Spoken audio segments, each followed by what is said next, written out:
À tous mes frères caméras, venez un peu. J'aimerais qu'on parle de quelque chose vite fait. Lorsque nous étions petits, comment est-ce qu'on appelait ça?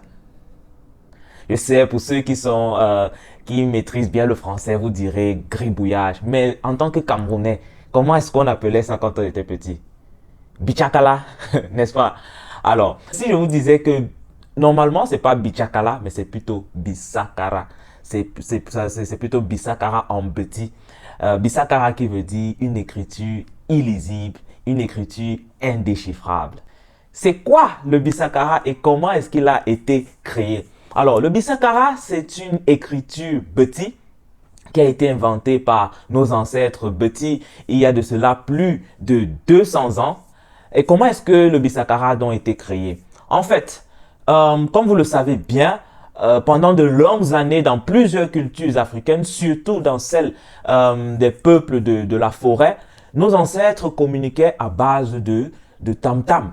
Ils utilisaient le tam-tam. On a parlé longtemps, je crois, lorsqu'on étudie même l'origine du téléphone, on commence déjà par le tam-tam qui est une base solide, un outil important de la communication africaine.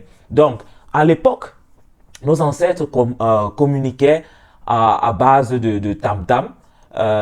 Ils envoyaient des messages, ils se prévenaient des dangers qui arrivaient dans les contrées, ainsi de suite. Alors, quand les Allemands arrivent euh, au Cameroun, et surtout au niveau où résidaient les peuples de la forêt, ils se rendent compte que ces natifs, ces locaux, communiquent avec des tam-tams. Ils s'envoient des messages. Eux ne pouvant donc pas déchiffrer ces messages-là, à chaque fois qu'ils entendaient des tam-tams jouer, il fallait qu'ils sortent pour déjà anticiper sur les mouvements des locaux et procéder à une répression si c'est une certaine révolution qui se préparait. Il fallait que nos ancêtres se réadaptent, trouvent un nouveau moyen de communication. C'est ainsi que naquit donc le Bisakara qui, en ce temps-là, était sous forme de tatouage qu'ils mettaient sur le corps pour pouvoir communiquer.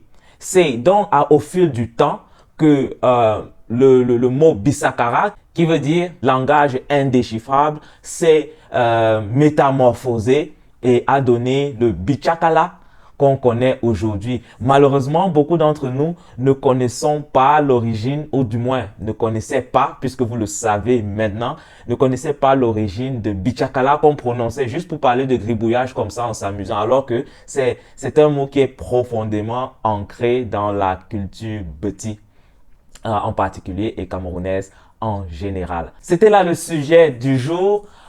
Si vous voulez en savoir plus sur le Bisakara et la culture beti de manière générale, je vous invite à consulter le musée ethnographique des peuples de la forêt et forcément vous en saurez plus sur ces notions-là. Merci d'avoir regardé cette vidéo. N'oubliez pas de la partager. J'espère aussi que vous avez appris de nouvelles choses. Portez-vous bien. Peace.